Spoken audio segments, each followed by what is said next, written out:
22 के अवसर पर आप सभी पत्रकार भाइयों का को नए वर्ष की ढेर सारी शुभकामनाएं।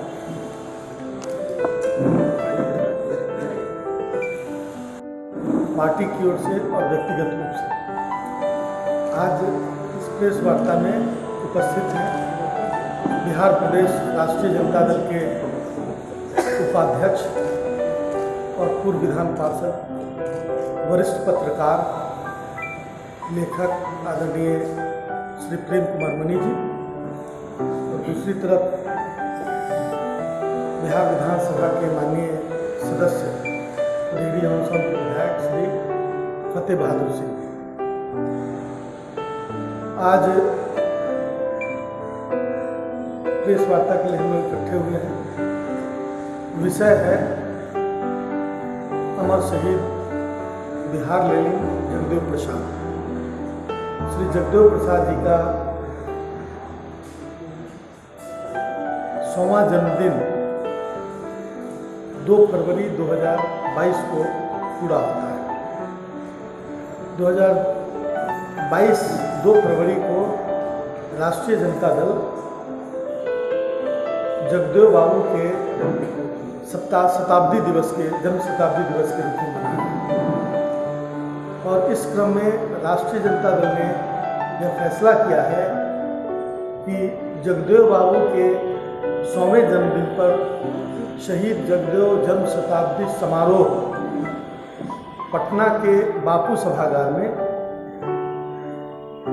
मनाएगा, जिसमें पूरे बिहार से जगदेव बाबू के विचारों में आस्था रखने वाले और जगदेव की पार्टी राष्ट्रीय जनता दल हमेशा से जगदेव बाबू के विचारों पर चलने वाली पार्टी रही है। माननीय लालू प्रसाद जी ने जगदेव बाबू के सपनों को साकार किया है। ऐसे में राष्ट्रीय जनता दल जो जगदेव बाबू के विचारों का असली वारिस है, वह जन्म शताब्दी समारोह मनाया जा रहा है। इस समारोह का उद्घाटन बिहार विधानसभा में नेता प्रतिपक्ष श्री तेजस्वी प्रसाद यादव जी करेंगे। मुख्य अतिथि के रूप में बिहार प्रदेश राष्ट्रीय जनता दल के अध्यक्ष श्री जगदानंद सिंह जी रहेंगे, और पार्टी के निर्णय के अनुसार मुझे उसकी अध्यक्षता करनी है। इसलिए इस घोषणा के लिए आप सभी साथियों को यहाँ आमंत्रित किया गया। कोई सवाल?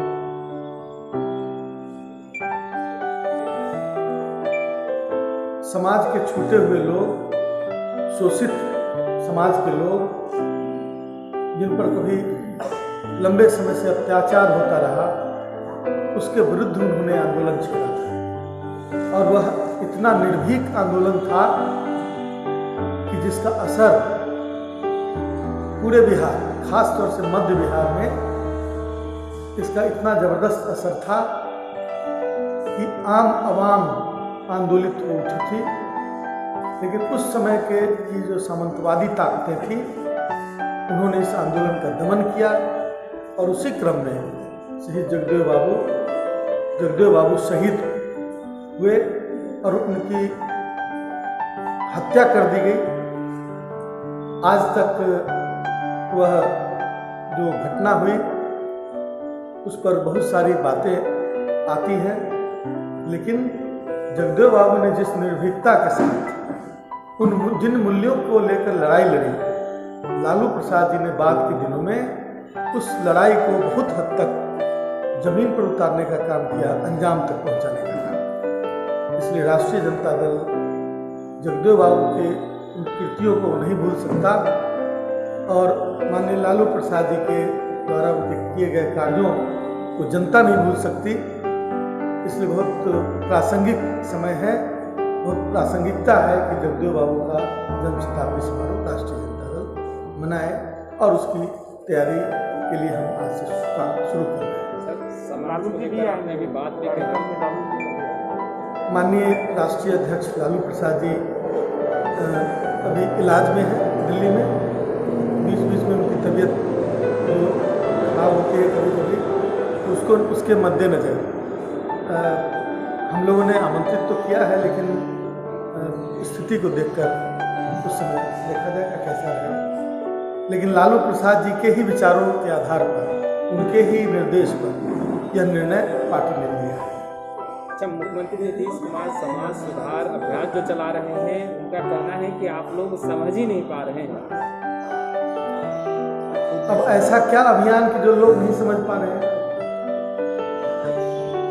राजा राम मोहन राय ने अभियान चलाया पूरे देश दुनिया में, उसका असर हुआ, लेकिन वो सत्ता के लिए ये अभियान नहीं चलाया था।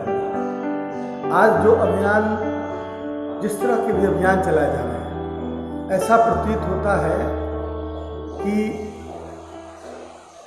सरकारी खर्च पर कोई दल का नेता अपने दल का प्रचार कर रहा है, और जब अभियान में ईमानदारी होगी तब तो जनता उसे एक्सेप्ट करेगी या फिर उसका समझ पाएगी। समझने में वो बहुत बड़ा बाधक है। कभी आप लोग भी उनके साथ घूमा करते थे?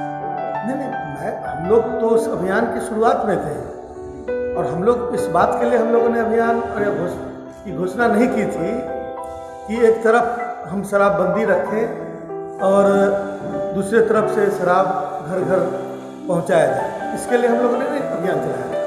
हम लोगों ने अभियान चलाया था, हम लोगों ने घोषणा में साथ दिया था कि शराबबंदी हो तो पूरी तरह और ईमानदारी से। लेकिन आपको मालूम होगा कितनी कंट्रोवर्सी, सारे बॉर्डर से ट्रक पासिंग होता था, और पिछले 6 वर्षों में जो हुआ वो बताने की ज़रूरत नहीं है, सब लोग जानते हैं, बिना समझाए हुए समझ रहे हैं। लेकिन ये कैसा अभियान है कि जो बार बार समझा रहे हैं फिर भी लोग नहीं समझ रहे हैं। अभी बिहार के 7,000 साढ़े 7,000 पंचायत में 15,000 दुकान खोलने के समय क्या महात्मा गांधी के वो मूल्य जागृत नहीं हुए थे? आज शराबबंदी के समय जागृत हुए तो उस पर कितना कॉस्ट हमें पे करना पड़ रहा है, उस पर भी ध्यान होना चाहिए। जहरीली शराब बेची जा रही, सैकड़ों की संख्या में लोग मारे गए, और उनके घर पर, मरने वालों के घर पर पुलिस पहुंच के कहती है कि आप जहरीली शराब के नाम पर केस न करें, नहीं तो आप फंस जाएंगे। यानी कि नंबर ऑफ केसेस जो है वो CRB में न जाए, क्राइम ब्यूरो में नहीं पहुंचे, इसका प्रयास किया जा रहा है। आज जितने भी क्राइम हो रहे हैं उसमें आप FIR करने जाइए, FIR नहीं दिया जाए, उसको कहा जाए कि एप्लीकेशन दीजिए, और जब एप्लीकेशन दिया गया कि जांच होगी, और 10 दिनों तक कोई जांच नहीं, क्या नहीं, किसी से पूछताछ नहीं, और उसके बाद क्या होता है आपको बताने की जरूरत नहीं। कोई जाके एक बार FIR, आप मत बताइए कि आप पत्रकार हैं, आप जाइए कि FIR करने थाने में, तो आपको अंदाजा लग जाएगा कि क्या हो रहा है। विकास के साथ समाज सुधार गलत क्या?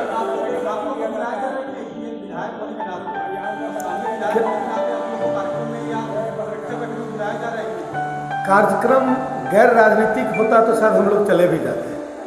कार्यक्रम का राजनीतिकरण भी हो रहा है, और चुन कर जो है मतलब बुलाए जा रहे हैं, इस तरह का किया जा रहा है जैसे कोई एक खास दल विशेष का कार्यक्रम। तो स्वाभाविक है, बहुत जगह हम लोगों ने समस्तीपुर में हमने बायकाट किया हम लोगों ने। तो इसी तरह से समाज सुधार की जो बातें हो रही हैं, समाज सुधार की बातें दिनचर्या का हिस्सा है, और उसके लिए अभियान सामाजिक संस्थाओं को आगे बढ़ के करना चाहिए। दूध के धुले हुए लोगों को के मुंह से उपदेश ज़्यादा अच्छा लगता है। महात्मा गांधी के पास किसी माँ ने अपने बच्चे को ले जाकर कहा था कि बाबा मेरे इस बच्चे को मीठा ज़्यादा खाता है, इसको मना कर दे। तो महात्मा गांधी ने कहा कि 15 दिन बाद आना। 15 दिनों बाद उन्होंने मीठा खाना छोड़ दिया, खुद महात्मा गांधी ने, और उसके बाद उनको कहा, बच्चे को कहा कि तुम मीठा मत खाओ। तो ये उदाहरण है, हम क्या उपदेश दे रहे हैं उसको, या उसका पैमाना होना चाहिए।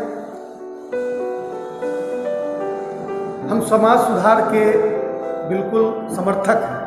हमारे इन बातों का मतलब ये निकाला जाना कि हम उसके विरोधी हैं या गलत है।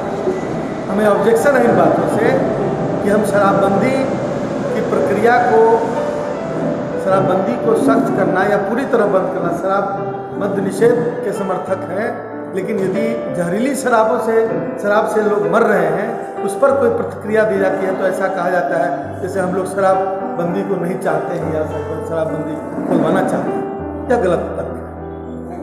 बिहार में लगातार कोरोना का संक्रमण बढ़ते जा रहा है। एक तरफ जब जनता दरबार लगाया जा रहा है तो भी कोरोना का संक्रमण वहाँ फैल रहा है और ऐसे में समाज सुधार अभियान जरूरी है।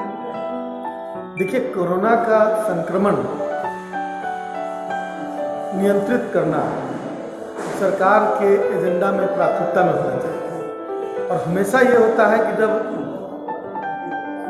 सर से पानी ऊपर उठ जाता है तब कार्रवाइयाँ होने लगती हैं। तो इसमें प्रिवेंशन बड़ा फैक्टर है और मैं समझता हूँ कि चुन छाट कर कार्यक्रमों को आप कर रहे हैं और जहाँ आवश्यक कार्यक्रम है, आवश्यक कार्य है, वहाँ पर आप कोरोना को बहाना की तरह इस्तेमाल करें, ये नहीं होना चाहिए।